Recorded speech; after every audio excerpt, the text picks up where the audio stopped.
Ito yung SMM namin kahapon ni Ate May. Attendees kami natin. Sa new website, merong yung Polymer Collection, 2026 planner, tapos basketball half bleed. Yung basketball half bleed, yun yung sleeves at saka yung likod, plain black lang. Yan siya. Yung harap yung may print, yan yung half bleed.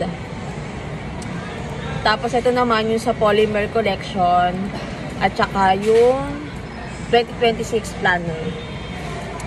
Sa Save Reply naman, ang meron is yung dry fit, comparison, transfer it versus shirt planner. Sa MIS, meron din yung BIF print form, unofficial code. Then sa BIF, remove single items and photo suitable.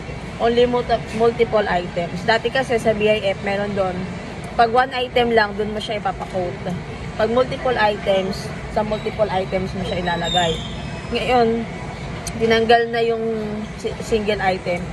Pwede mo siya ilagay sa multiple item na lang yung natira. Sa Treasury naman, merong refund. 1,400 at saka 1,000 kasi no stock. So, para maiwasan yun, always itanong muna kung may stock yung item. Tapos, kung meron, tanongin nyo kung sino yung kasama nyo para at least, in case na may magsabi sa inyo na wala, may masasabi kayo na person kung kanino nyo tinanong. Then, complain, meron isa due na hindi na-update si customer kasi naglilipat sila, tapos yung item ata nasa sako-sako na. Kaya always, pag kunwari may customer nag-inquire,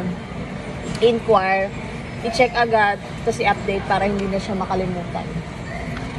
Okay, sa garments and consumable posting, every Thursday, sa akin naman yun. Tapos, meron kasing pinanood sa amin yung video, ito siya. Tatlong pagkakamali ng amateur salespeople at i-share ko siya sa'yo ngayon. Number 1, be a product-centered versus people-focused. Madami sa mga amateurs, wala na po ang bibig kung hindi, yung product namin, maganda yung product namin, yung features and features ng product. Your customers will not hear about it. Instead of being product-centered, Panoodin nyo na lang ito, nasa SMM naman siya. Ito naman, yung parang pagpasok ng customer, syempre, minsan inaano natin na, ay may ganito po kami, may ganito po kami, may ganito, without knowing kung ano talaga yung kailangan niya. So, dapat, tanungin muna yung kailangan ni customer para at least yun yung i-offer mo. Kasi mamaya, damit yung hinahanap, tapos ang i-offer mo sa kanya, ballpen.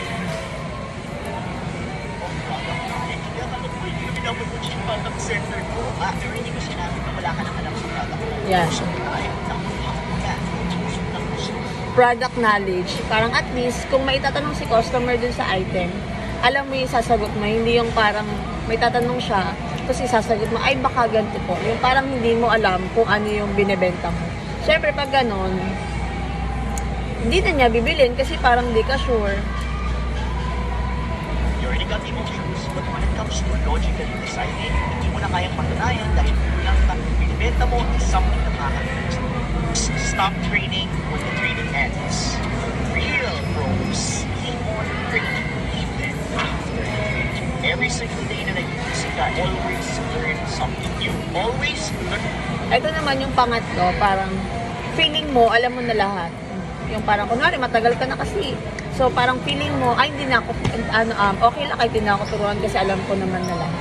Although, syempre, everyday, hindi naman, yung memory natin, hindi naman siya, yung kahit taon na natatandaan mo pa. Syempre, may time na kakagawa mo lang ngayon, nakakalimutan mo na agad. So, parang, yun dyan is, kahit na alam mo sa sarili mo, alam mo na, mas okay pa rin na matutunan mo siya. Or, syempre, mas okay pa din na may matutunan ka sa iba, sa kasama. Yun lang. Panarin nyo na lang yung video kasi mahaba.